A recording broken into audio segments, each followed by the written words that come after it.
Good morning. This is Pastor Lance of Breakthrough Ministries, and I'm bringing you a Beside the Still Waters message for Tuesday, November the 1st, titled, Whose Side Are You On? Then Moses stood in the gate of the camp and said, Who is on the Lord's side? Come unto me. That's Exodus 32:26. Children, they play games when they choose which side, and each side tries to win the game. In the political world, they are sides too. But as Christians, we should stay neutral and pray that God will set up whom he will. There are two sides in the spiritual realm. We could choose to be on Satan's side, or we could choose to be on God's side. I'm already rooting for God. That's one thing about our magnificent God we serve. He doesn't force himself on us. He does not force us to choose him. He wants us to come to him on our own accord, on our own will. And that's the God that we serve. He is a just God. But I promise you that we cannot serve two masters. So you either serving God or you serving Satan. There is no in between. So if you're not serving God, if you're not for God, you don't believe in God, I'm sorry, but unfortunately you're on Satan's side. Because there is no neutral. There is no neutral. The Bible already spoke it. You can't serve two. So you're either on one or the other side, saints. And in today's Bible reading, what we learned is the Israelites, they had to choose which side they would be on. And it was a sad situation.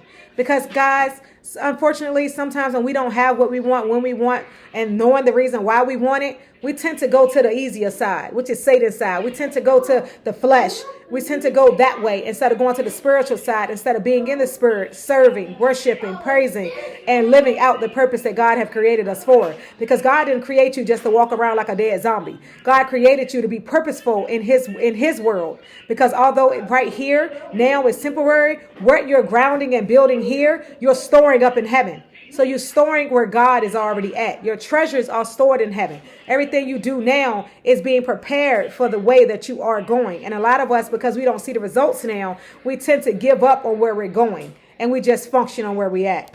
And the sad situation is because Moses was up there on the mountain. And he's been communion with God all day. He's been up there with God. And one thing about people, we lose patience. And when the people lost patience waiting on Moses, they turned around and they turned to Aaron, right? The second one in charge. They turned to him and they asked him to make gold calves. And guess what? Aaron did it because Aaron was scared. It was so many people. Aaron turned around and he made those gold calves and the people started worshiping it.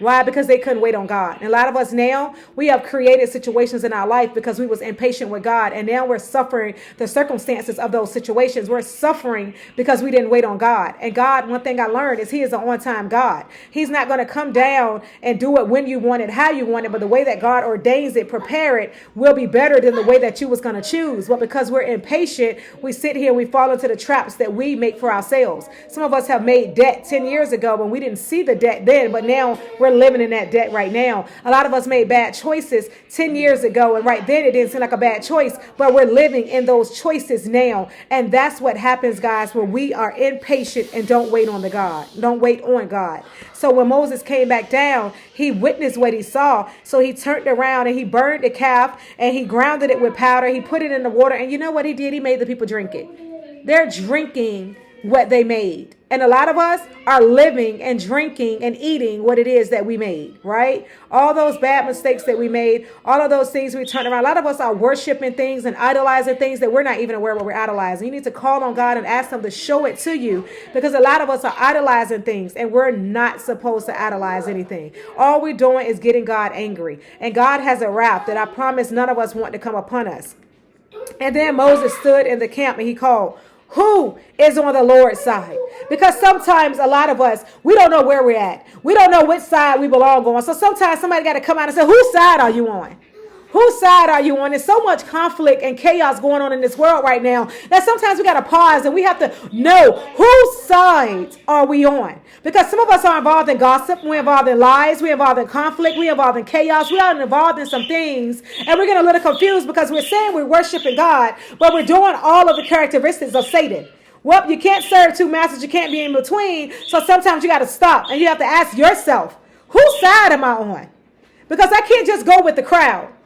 The crowd is going down the wide road. But if I go this way where it's a little bit more narrow, it may be a little tight, it may be a little bit lonely, but I promise going down that road will get you somewhere. And if it doesn't get you somewhere here on earth, then I promise the treasures that we're storing up, because God said to store your treasures, I promise you're going to get them in eternity. You're going to get them in heaven. You're going to get them there. It's shocking to see how people turned away from God's command to worship him only. To worship him only. Today, it is shocking to see how people turn away from keeping Bible commandments and listen to other voices instead. Yes, it's so much happening in this world that is not of God. It's so much going on in this world that is not of God. It's things that's happening that the Bible said people will be condemned for it. But now people are praising it. Now people are okaying it. Why? Because people are going with the norm. You can go with the norm and let it lead you straight to hell, or you can go with God commands and God commandments and let it lead you to eternity. But you got to choose whose side you on. You cannot sit here and go with the norm and go with the crowd because everybody else is going with it. That is not the way that God works. The same way that some of the angels, a third of them went with Satan, right? God let them go ahead with Satan. Go ahead and throw yourself in destruction. God is not going to chase after you. God is not going to come after you because God allowed you to choose him. God allowed you to choose better. God allowed you to choose good. And when you choosing good, you're not going to see good always right there in your face. You're going to still struggle. You're going to still go through storms. You're going to still go through things because nowhere in the Bible it shows you that not nobody went through anything. When Noah was out there building that ark, Noah was lonely. Everybody was laughing at him. Everybody was against him. Well, people may have laughed at you when you was in school. People may laughing at you now. But guess what? They may have laughed at him, but him and his family survived. Him and his family were the only survivors. So let them laugh at you now. But I promise you will have the last laugh later. You will have the last laugh when you go sit with God. You will have the last laugh when Christ leads you into glory. That's what we're looking for as saints. You're not looking for the here and now. Here and now is a struggle. Here and now is debt. Here and now is pain in your body. Here and now is unhealthy. But God said there will be a place where there is no more tears. There's no more sorrow. There's no more aches. There's no more pain. There's no more debt. You don't have to worry about those things anymore. But the problem is, can you wait until you get there? Can you wait until that time comes?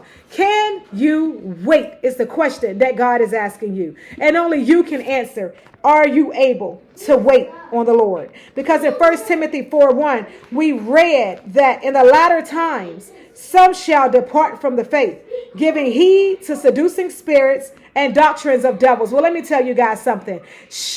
Wolves do wear sheep clothing. Wolves wear it. You got prophets. You got everybody out there. Some did start with God. But as God leveled them up, a lot of them went away from God. So now they're still speaking of God, but they're not no longer walking with God. They done came on this side. So you got to be careful who you're following. If they're not sitting there and they're citing the word of God, if they're not giving you scriptures to go behind what they're saying, you got to be real careful of who you're following. Because one thing about God, he said, I am the God of yesterday, today, and forevermore. I change thee not. So if you're not sitting there and the person can't quote the word of God to go with what they're saying today, and it comes to intertwine what God said yesterday, then you got to be real careful of the doctrine that you're following. Because God's doctrine is unchanging. The Bible is unchanging. So you got to be careful, saint, because people are walking away from the faith. People are walking away from the word of God. They are walking away from the commandments of God. Don't be a follower.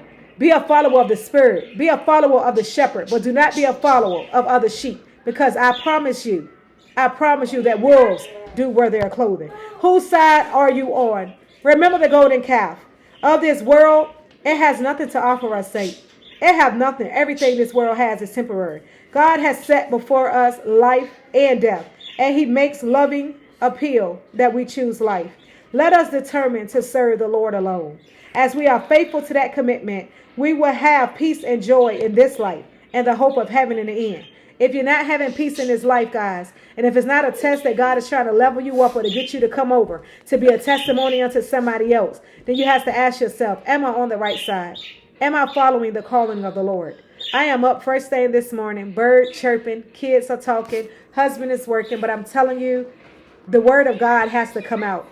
It has to come forth. Ears are listening, and God is speaking it. But the problem is, are you having your ear turned on? Are you walking by faith and not by sight? Are you walking in the eyes of the Lord, or are you walking in the eyes of the world?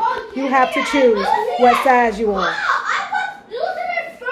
Because for as me and my house, we will serve the Lord. That is Joshua 24:15. Be blessed in a mighty way, saints. Make sure you do your reading, which is Exodus 32:19 through 35. Be blessed.